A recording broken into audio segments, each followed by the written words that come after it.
नमस्कार, माझ्या चॅनलचं नाव आहे गावाकडचे नेचर. तर गावाकडचे नेचरमध्ये तुमचं स्वागत आहे. तर आता मी आले आहे गावी. तर आता आपण झाडं लावणार आहोत. अननसाचं झाड लावणार आहे. तर मला संस्कृती आहे माझी फ्रेंड, तिने अननसाचं झाड दिलेलं आहे तिच्या घरात वाढलेलं. तर ते मी आता लावणार आहे. आणि अजून लिंबाचं झाड पण दिलेलं आहे, लिंबाचं झाड पण लावणार आहे. निंबोनी बीपासून तयार केलेलं लिंबाचं झाड आहे. तर हे झाड पण आपण लावणार आहोत.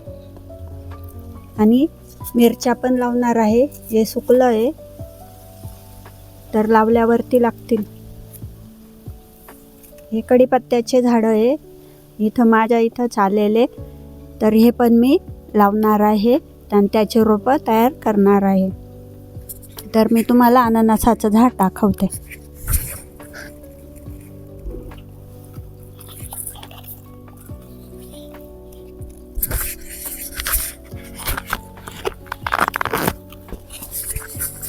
तर हे अननसाचं झाड आहे, ते माझी फ्रेंड संस्कृतीने मला दिलेलं आहे आणि ते आता मी लावणार आहेत.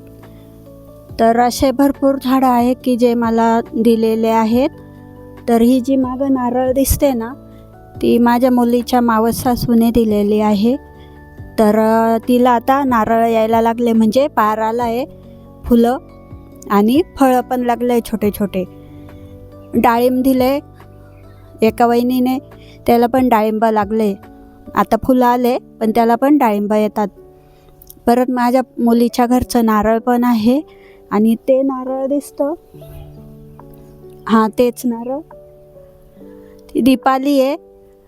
छोटे छोटे आहेत, म्हणजे माझ्यापेक्षा छोट्या मुली आहेत, पण आम्ही फ्रेंडसारखंच राहतो. तर तिने पूजेचं नारळाला कोंब आलेला मोठासा झालेला 2 फुटाचा. तर तो 2 फुटाचा नारळाचा कोंब म्हणजे झाड मला दिलेलं. तर मी ते लावलेलं, तर त्याला आता नारळ आलेले आहेत. तर ते झाड आहे, मी बऱ्याच वेळेला दाखवलेलं आहे आणि सांगितलेलं पण आहे. तर ते मागचं झाड आहे आणि सगळ्यात मोठं नारळ तेच आहे. तर त्याचं वजन केलं ना तर 2.5, 3, 4 किलो असं भरतं. तर त्याचे मी रोपं तयार करणार आहे त्याचे पण. तर असे बरेच झाडं आहे की जे मी पण लावलेले आहे आणि मला कुणीतरी दिलेलं आहे. कारण सगळ्यांनाच माहिती आहे माझ्याकडं जागा आहे आणि आवड आहे. आणि अजून एक माहिती आहे, मी कुठं गेली ना तर माझं लक्ष झाडांकडेच असतं. तर बऱ्याच वेळेला मी कोणाला न माहिती झाडं तोडतं, पिशवीत बॅगमध्ये घालते. कधी आम्ही विचारून पण घेतो. पण जर विचारण्याची परिस्थिती नसेल तर मग डायरेक्ट फांद्या तोडते मी आणि सोबत ठेवून आम्ही घरी घेऊन येते आणि लावते. तर असे बऱ्याच आठवणी आहे. प्रत्येक झाडासोबत माझी आठवण आहे. तर आम्ही 2013पासून झाडं लावतो आहे. तर 13 वर्ष झालेली आहे. तर चला, तर मग आता आपण झाडं लावूया. कशाचे? अननसाचं लावणार आहे, निंबोनीचं लावणार आहे, मिरच्या लावणार आहे आणि कढीपत्ता. तर थोडेच लावणार आहे. तर त्याचे आपण व्हिडिओ बनवत आहोत. चला तर मग. ही गावची राणू आहे, राणू कॅट मांजर आहे गावची. तर दूध पिते ती. सकाळची वेळ आहे. हे अननसाचं झाड आहे जे की मला संस्कृतीने दिलेलं आहे. मिरचीचं, लिंबाचं, अननसाचं हे झाड आपण लावणार आहोत. तर त्याचे पानं तोडलेले आहेत, कारण आणायला त्रास होत होता ना, म्हणून मग तिथूनच कापून घेतलेलं आहे. संस्कृती आहे, तिने मला अननसाचं झाड दिलेलं आहे गावी लावायला, गिफ्ट केलं.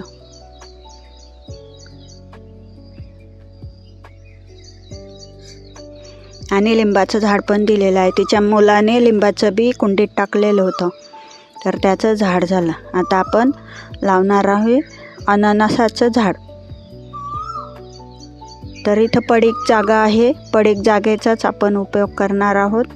आम्ही इकडं नसतो जास्त, त्याच्यामुळं मग त्याचा उपयोग करत नाही आहे. काय भाजीपाला लावलं तर भाजीपाल्याला पाणी पण लागतं आणि आम्ही पण इथं लागतो, म्हणून काही केलेलं नाही. एकदा आम्ही होतो इकडे मागे 1-2 महिन्यासाठी, तर तिथं भाज्या लावल्या होत्या सगळ्या प्रकारच्या, चांगल्या आल्या होत्या. तर इथून पुढं पण आम्ही भाज्याच लावणार आहे. तिथं जेव्हा आम्ही इथं राहायला येऊ ना, तेव्हा सगळ्या प्रकारच्या तिथं भाज्या मिळतील.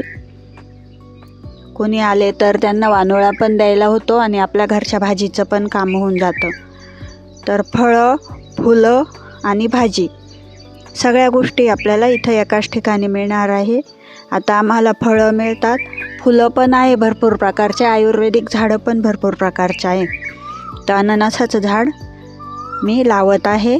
आपण आता त्या कुंडीमधून काढलं आहे अननसाचं झाड आणि ते आता लावणार आहे. खड्डा केलेला आहे आणि खाली खतच आहे, कारण झाडाचे पानं पडतात ना तिथं, तर खतच आहे. मातीमध्ये खत मिक्स आहे आणि झाडं लावणं किती सोपं असतं तुम्ही बघू शकता. आता फक्त पाणी घालायचं काम करायचं, त्याचं काम ते करतं. चालू झालं आता त्याचं. तर अननसाचं झाड लावून झालेलं आहे. आता इकडं जागा होती,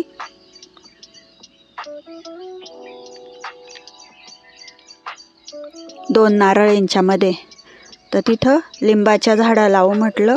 मग लिंबाचं झाड इथं मी लावणार आहे.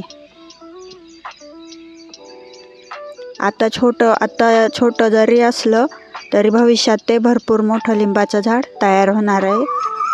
बाजूच्या आमच्याकडं 1, 2, 3, 4 लिंबाचे झाडं आहे. आता हे 5वं झाड होईल. 5 लिंबाचे झाडं.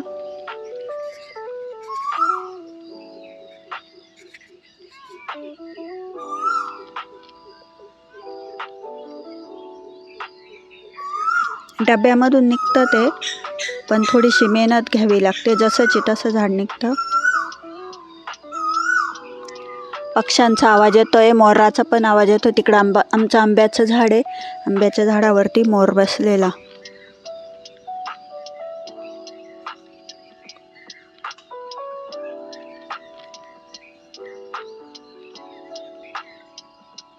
पाला मिक्स आहे मातीमध्ये, त्याच्यामुळं खत ऑलरेडी तयार आहे आपलं.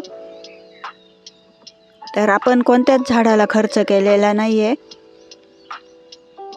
आणि जमीन, माती हे सगळं फुकटच असतं आपल्याकडं.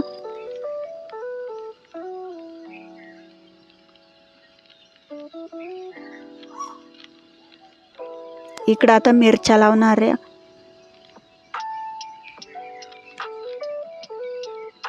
कुदळीने खड्डे घेते जेणेकरून आपल्याला मिरच्या लावता येतील. पाऊस येत होता, थोडा थोडा चालू होता, तर घाईघाईमध्ये मी पटकन छोटे छोटे खड्डे घेतले आणि मिरचीचे झाडं लावून दिलेले आहेत. तर थोडीशी मेहनत घ्यावीच लागते. कोणतंही काम करायचं म्हटल्यावरती मेहनत घ्यावीच लागते.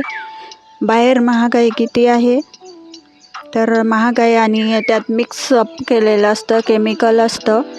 तर आपण आपल्या घरी किंवा आपल्या हाताने केलेलं कधी पण चांगलं असतं आणि ऑर्गॅनिक आहे. आपण कोणतं त्याला केमिकल वगैरे वापरत नाही आहे.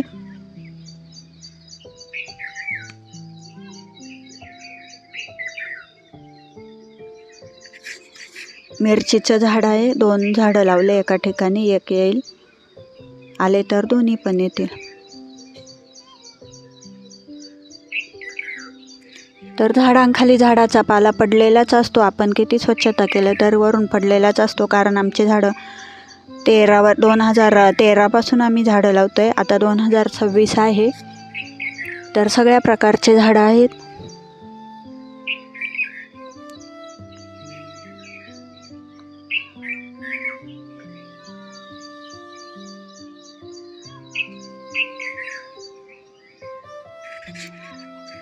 व्हिडिओ पूर्ण बघा, माझ्या बाकीच्या व्हिडिओ पण छान आहेत. आता मी 21 पानांचं ग्रीन टी बनवलेलं आहे. त्याच्यामध्ये सगळ्या प्रकारचे पानं आहेत.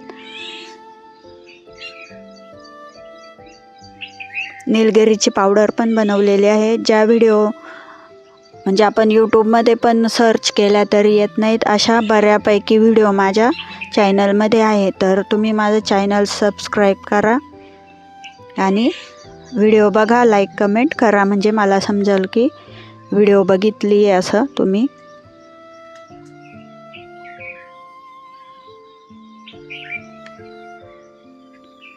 इकडं आता मी कढीपत्त्याचे झाडं लावलेले आहे. कढीपत्त्याचे माझ्याकडं 2-3 झाडं आहेत. तर त्याच्या खाली झाडं उगलेले म्हणजे पक्षी आहेत ना, तर पक्ष्यांथ्रू आपल्याकडं नवीन रोपं ऑलरेडी तयार झालेले आहेत. तर ते पण मी या डब्यांमध्ये लावून दिलेले आहे, जेणेकरून कोणी येतं आपल्याकडं पाहुणे वगैरे तर त्यांना लागतं, किंवा कोणाला नसेल तर आपण त्यांना कढीपत्त्याचं झाड देऊ शकतो, म्हणून लावून ठेवलेले आहे. पूर्ण व्हिडिओ बघितल्याबद्दल धन्यवाद. Thank you very much. Bye bye.